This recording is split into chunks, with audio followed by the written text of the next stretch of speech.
Assalamualaikum warahmatullahi wabarakatuh. Kami dari kelompok 3 yang beranggotakan saya Dwi Intan Saputri. Saya Ayunia Tinisi dengan nomor NIM 22100100006. Saya Nablatul Mahmudah, NIM 2210010014. Menjelaskan makalah yang berjudul Sistematika Laporan dan Standar Akuntansi Keuangan Syariah. Akuntansi adalah sebuah kegiatan pencatatan, peringkasan, pengelolaan, serta pelaporan transaksi keuangan oleh sebuah perusahaan yang menghasilkan informasi yang bertujuan untuk mengambil keputusan para petinggi perusahaan. Dan dalam akuntansi, ada satu cabang yang dinamakan akuntansi keuangan, yang menghasilkan laporan keuangan yang menginformasikan tentang kondisi keberlangsungan keuangan perusahaan. Seperti yang kita ketahui bahwa segala sesuatu itu harus ada peraturannya. Misalkan dalam Islam, kita Muslim diatur berdasarkan Al-Quran dan hadis, atau dalam berbahasa Indonesia, kita harus merujuk pada Kamus Besar Bahasa Indonesia. Lalu, peraturan apa yang diterapkan agar akuntansi keuangan syariah itu tetap pada standar praktiknya? Dan bagaimana sistematika laporan keuangan syariah itu sendiri? Ayo simak kelanjutannya. Di sini saya akan membahas tentang sistematik laporan keuangan syariah. Laporan keuangan menurut PSAK nomor 1 adalah bagian dari proses pelaporan keuangan. Laporan keuangan yang lengkap biasanya meliputi neraca, laporan laba rugi, laporan perubahan posisi keuangan. Di sini ada beberapa komponen laporan keuangan syariah, diantaranya neraca, laporan laba rugi, laporan arus kas, laporan perubahan ekuitas, laporan sumber dan dana kebajikan, laporan sumber dan penggunaan dana zakat, dan catatan atas laporan keuangan. Di sini juga ada tujuan laporan keuangan, diantaranya memberikan informasi kas yang dapat dipercaya, memberikan informasi keuangan yang dapat dipercaya mengenai posisi usaha perusahaan, dan yang ketiga memberikan informasi yang dapat membantu pihak-pihak yang berkepentingan. Saya dari kelompok 3 akan menjelaskan sistematika laporan keuangan. Dan saya akan menjelaskan tentang standar akuntansi keuangan syariah. Standar akuntansi keuangan syariah yaitu penyataan dan pandangan yang dikeluarkan oleh Dewan Standar Akuntansi Keuangan Indonesia dan Syariah.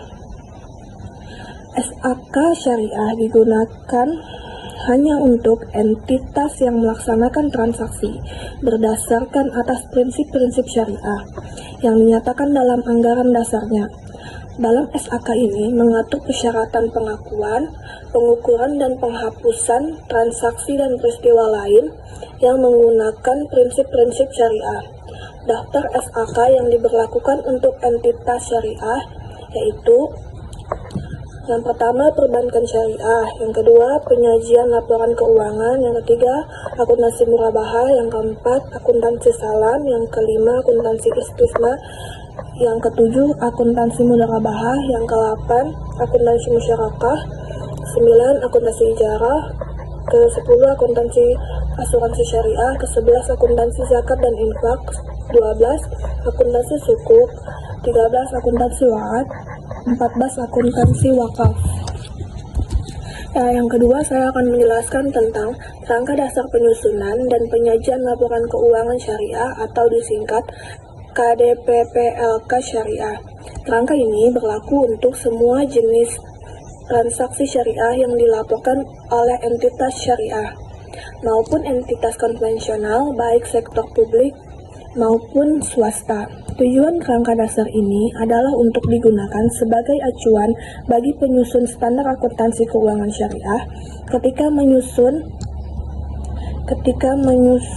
standar. Yang pertama, asas transaksi syariah antara lain persaudaraan atau ukhuwah, keadilan atau adalah, kemaslahatan atau maslahah, keseimbangan atau tawazun, universalisme atau syumuliyah. Yang kedua, karakteristik transaksi syariah, antara lain riba atau bunga, kezaliman, maisir, atau gharar. Selanjutnya, saya akan menjelaskan tentang D, PSAK nomor 101 tentang penyajian laporan keuangan syariah. PSAK 101 mengatur tentang penyajian laporan keuangan syariah. PSAK ini merupakan penyempurnaan dari PSAK nomor 59 tentang akuntansi perbankan syariah tahun 2022 yang mengatur mengenai penyajian dan pengungkapan laporan keuangan bank syariah dan penyusun standar ini diadopsi dari Financial Accounting Standard nomor 1 yang disusun oleh AAOFIFI. Baik, kita lanjut ke bab penutup, yaitu kesimpulan.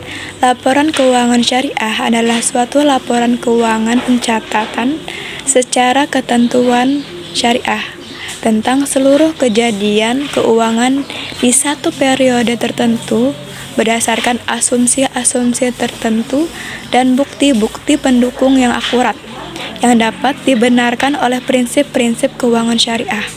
Tujuan dari laporan keuangan syariah ini adalah menyajikan secara transparan dan sesuai dengan prinsip dasar akuntansi yang berlaku mengenai posisi keuangan, hasil usaha, dan perubahan lainnya dalam posisi keuangan.